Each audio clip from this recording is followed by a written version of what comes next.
ஆன்மீக நண்பர்கள் அனைவருக்கும் வணக்கம். நாளை பங்குனி மாதத்தினுடைய வளர்பிறை அஷ்டமி திதி அதிகாலையிலேயே ஆரம்பித்து நாளை முழுவதுமே இருப்பதனால பைரவரை இந்த நேரத்தில் வழிபடுவது அப்படிங்கிறத நம்ம தெரிஞ்சுக்கலாம். அது மட்டும் இல்லாமல் தொடர்ந்து ஒருத்தருக்கு காரிய தடை வந்து கொண்டே இருந்தால் அவர் எந்த முறையில் வழிபட்டால் அவருக்கு இருக்கக்கூடிய அந்த காரிய தடையானது நீங்கும் அப்படிங்கிறதையும் நம்ம தெரிந்து கொள்ளலாம். பொதுவாகவே பைரவரை வழிபடக்கூடிய ஒரு தினம் அப்படின்னாலே அஷ்டமி திதி. ஒவ்வொரு மாதமும் வரக்கூடிய வளர்பிறை தேய்பிறை இந்த 2 தினங்களிலேயும் நாம் பைரவரை வழிபடலாம். குறிப்பாக செவ்வாய்க்கிழமை ஞாயிற்றுக்கிழமைகளில் வரக்கூடிய அஷ்டமி திதியானது ரொம்ப சக்தி வாய்ந்த ஒரு திதி. ஆதியும் அந்தமுமாக சொல்லக்கூடிய சிவபெருமானுடைய அம்சமாகவே சொல்லக்கூடிய பைரவரை இந்த தினத்தில் நம்ம வழிபடும் பொழுது நம் வேண்டுதல்களுக்கு உண்டான பலன்கள் நிச்சயமாகவே கிடைக்கும். இப்போ பைரவரை நாம எப்படி வழிபடுவது என்பதை தெரிந்து கொள்ளலாம். வாழ்க்கையில் முன்னேற வேண்டும் என்பதற்காகவே ஒரு சிலர் எவ்வளவோ முயற்சிகளை செய்து அந்த முன்னேற்ற பாதைக்கு செல்லும் பொழுது அதில் வரக்கூடிய தடைகளானது நம்மை அடுத்த ஒரு முயற்சிக்கு செல்ல முடியாத அளவிற்கு நம்மளை ஆழ்த்திவிடும். அவ்வளவு காரிய தடைகள் வரும் பொழுது நம்ம எந்த ஒரு செயலிலும் முழு ஈடுபாட்டோடு செய்ய முடியாதபடி நமக்கு ஏற்படும். இப்படி எதற்கெடுத்தாலும் காரிய தடை வந்து கொண்டே இருந்தால் எந்த ஒரு காரியத்தையும் நம்மளால் செய்யவே முடியாது அப்படிங்கிற மாதிரி தான் இருக்கும்.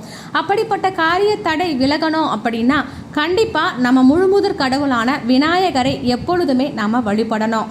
அப்படி வழிபட்டும் நமக்கு சில தடைகள் இருந்து கொண்டே இருக்குது அப்படின்னா பைரவரை நாம் எப்படி வழிபடுவது? குறிப்பாக கடன் சுமை நம்ம வீட்டிலிருந்து விலகணும், கெட்ட சக்திகளிடமிருந்து எதிர்மறையான ஆற்றல்களிலிருந்து நம்மை விடுவித்து கொள்ள வேண்டும், நம்மை துரத்தி கொண்டிருக்கக்கூடிய எதிரிகளுடைய தொல்லையானது நீங்க வேண்டும் என்றாலே நாம் பைரவரை தான் வழிபடுவோம். அது போலவே காரிய தடை நீங்கணும் அப்படின்னாலே நாம் பைரவரையும் வழிபடுவது சிறப்பு.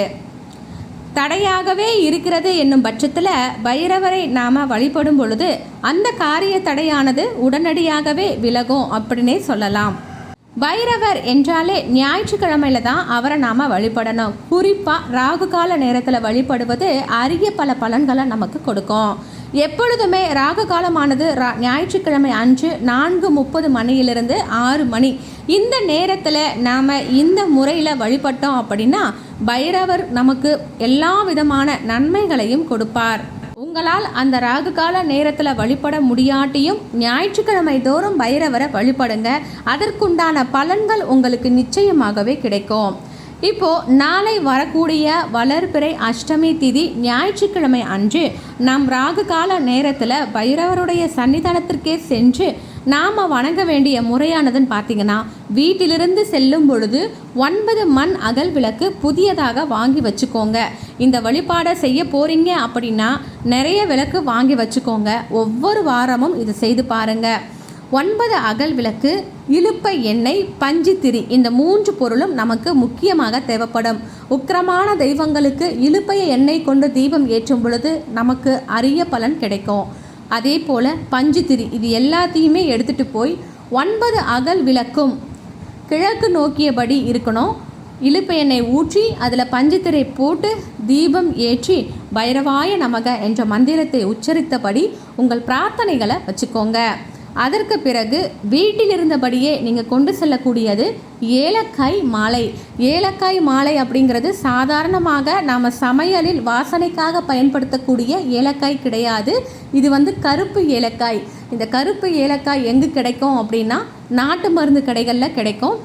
அதிலிருந்து நீங்கள் வாங்கி வச்சு வீட்டிலேயே அழகாக ஒரு நூல் கொண்டு மாலையாக கோர்த்து வச்சுக்கோங்க. எண்ணிக்கையானது 11, 21, 51, 101, 108 உங்கள் வசதிக்கு ஏற்ப மாலையாக கட்டி பைரவருடைய சிலைக்கு இந்த மாலையை நீங்கள் சமர்ப்பணம் பண்ணிடுங்க.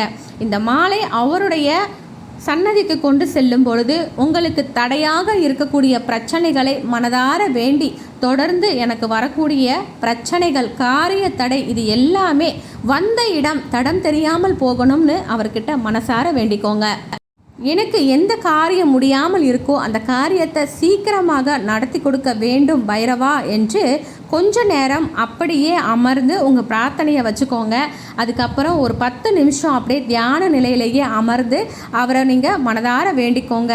தொடர்ந்து ஒவ்வொரு வாரமும் ஞாயிற்றுக்கிழமை ராகு கால நேரத்தில் இந்த முறையில் நீங்கள் வழிபட்டு பாருங்கள். உங்களுக்கு என்ன தடை இருக்கோ அது நிச்சயமாக சரி செய்து உங்கள் வாழ்க்கையில் நீங்கள் எதை நோக்கி பயணிக்கிறீங்களோ அதற்கான வெற்றிகளை உங்களுக்கு ஏற்படுத்தியும் கொடுப்பார். சித்தர்கள் நமக்கு சொல்லிவிட்டு சென்ற அதி அற்புதம் வாய்ந்த பரிகாரங்களில் இதுவும் ஒன்று. கருப்பு ஏலக்காய்க்கு அப்படி ஒரு பவர் இருக்குது. நீங்கள் வேணும்னா இந்த பரிகாரத்தை முடிந்தால் ஞாயிற்றுக்கிழமை தோறும் செய்து பாருங்கள். அப்படி இல்லைனா இலுப்பை எண்ணெய் கொண்டு தொடர்ந்து தீபம் ஏற்றி வழிபடுங்க. நிச்சயமாக உங்களுக்கு மாற்றங்கள் தெரியும். இந்த பதிவு உங்களுக்கு பயனுள்ளதாக இருந்ததுன்னா மறக்காமல் உங்களுடைய உற்றார் உறவினர்களுக்கு ஷேர் பண்ணி விடுங்க. மீண்டும் அடுத்த ஒரு நல்ல பதிவில் சந்திக்கலாம். அது வரைக்கும் நன்றி. வாழ்க வளமுடன்.